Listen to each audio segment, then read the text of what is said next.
शृंग ऋषींबद्दल काही इंटरेस्टिंग गोष्टी सांगतो. शृंग म्हणजे झालं आजच्या भाषेतील शिंग. ज्या ऋषींच्या डोक्यावर शिंगासारखा आकार, त्यांचं नाव शृंग ऋषी. शृंग ऋषी रामायण काळातील मोठे ऋषी. यांच्या पत्नीचं नाव शांता. ही शांता म्हणजे दशरथाची दत्तक गेलेली पुत्री. या शृंग ऋषींनी दशरथासाठी पुत्रकामेष्टी यज्ञ केला होता.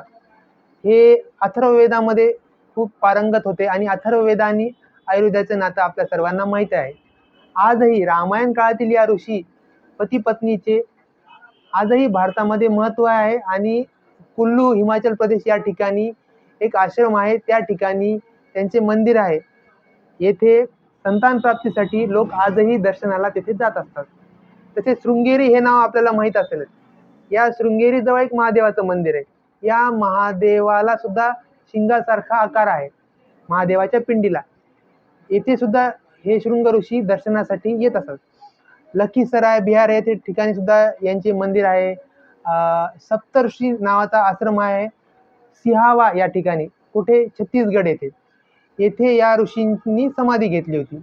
असे अनेक ठिकाणी या ऋषींचे आश्रम आहेत. परंतु मुख्यतः संतान प्राप्तीशी रिलेटेड काही गोष्टींमध्ये या ऋषींना खूप मानले जाते भारतामध्ये.